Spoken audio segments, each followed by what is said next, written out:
Bentornati ad Ore 7. Un altro tema toccato da diversi quotidiani nazionali è la possibile riapertura di cinema e teatri. Ne parliamo con un ospite collegato via Skype che è Giovanni Nistri, presidente della Fondazione Teatro Nuovo Giovanni da Udine. Buongiorno. Buongiorno. Buongiorno e grazie per aver accettato il nostro invito. Le faccio subito vedere questa pagina del Corriere della Sera di oggi. A parlare è il Ministro della Cultura Dario Franceschini. L'Italia sia la prima a riaprire anche cinema e teatri, sono luoghi sicuri. E alla domanda riaprire come e quando dice: non voglio coprirmi dietro la scelta di altri paesi, anzi però ad oggi teatri e cinema sono chiusi in Francia, Germania, Regno Unito, Belgio, Portogallo, ma siccome l'Italia vorrei che fossimo i primi a riaprire.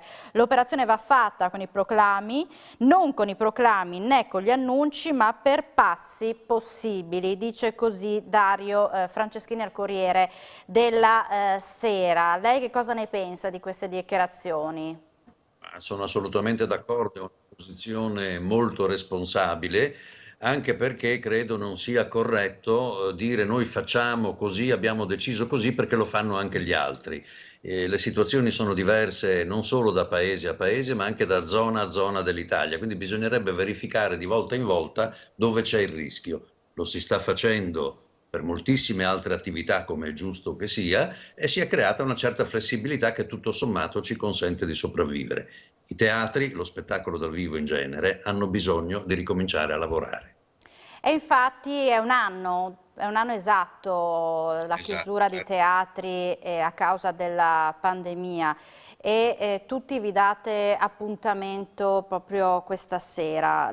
La mobilitazione, ne parla anche il Corriere della Sera, la protesta degli artisti. Che cosa farete questa sera, in particolare al Teatro Nuovo Giovanni da Udine? Ma noi, come gli altri teatri della regione, abbiamo una linea comune.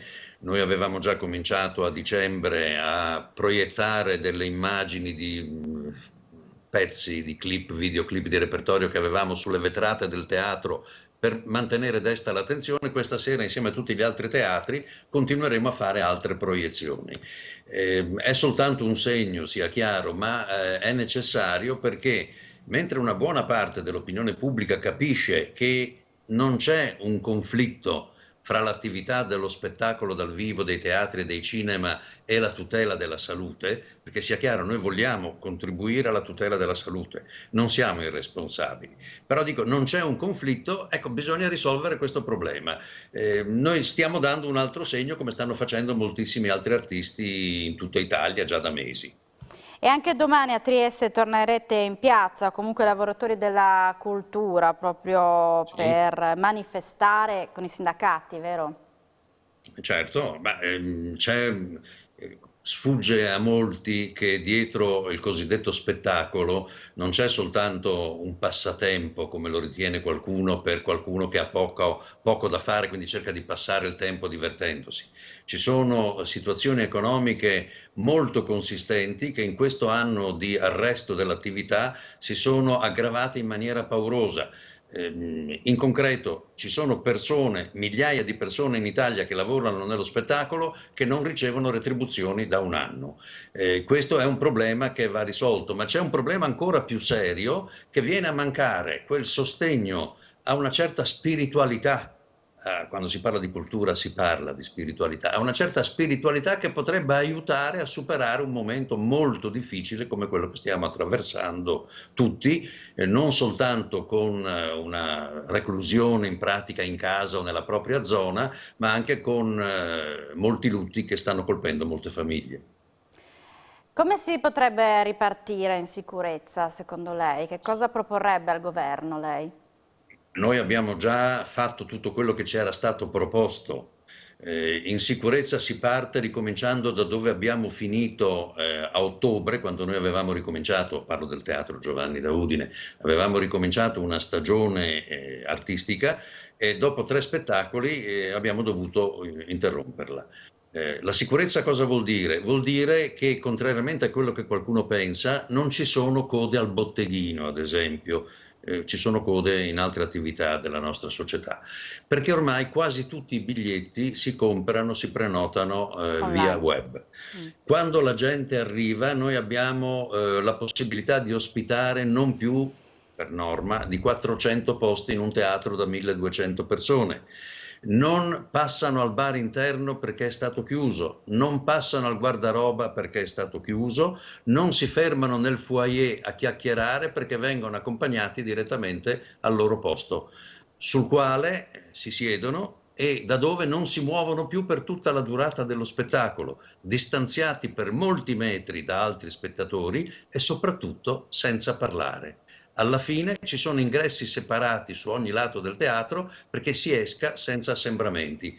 Ma io credo che questo è il massimo, oltre ai termoscanner che abbiamo all'ingresso, tutti i controlli che si fanno, la sanificazione continua della sala teatrale, il ricambio dell'aria.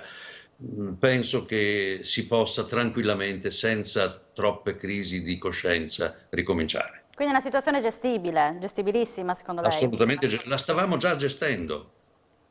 Quindi quali sono le sue aspettative dal prossimo 5 marzo, quando scade l'attuale decreto?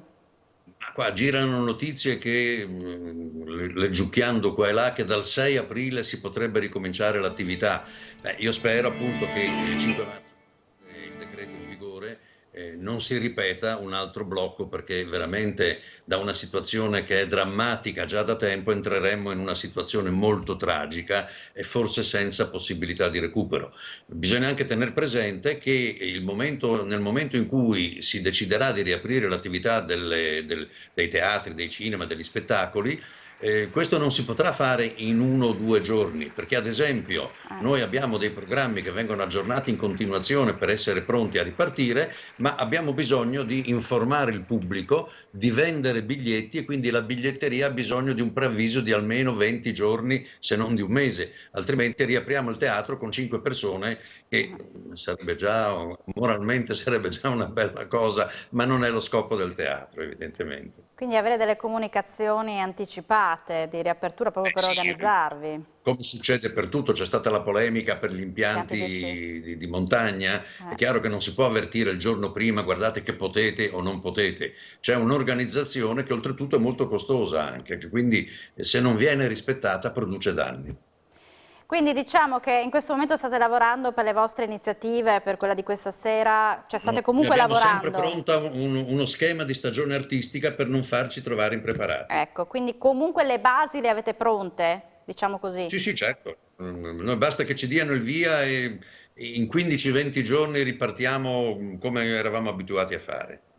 Cioè, ma non c'è solo voglia di ripartire, mi pare di capire che la voglia è tanta. Necessità e voglia anche appunto la passione che anima chi opera nel teatro, la voglia anche di poter riproporre al pubblico un qualche cosa che non è, come dice qualcuno, soltanto divertimento, ma è un modo anche che coinvolge le persone, le fa riflettere su quello che sentono. È una forma di crescita da non sottovalutare. Assolutamente, io la ringrazio, un grosso in bocca al lupo a lei e Grazie a tutti gli artisti del settore Grazie infinite. dello spettacolo. Grazie a Giovanni Nistri, presidente della Fondazione Teatro Nuovo Giovanni da Udine, buon lavoro, buona giornata. Arrivederci a voi.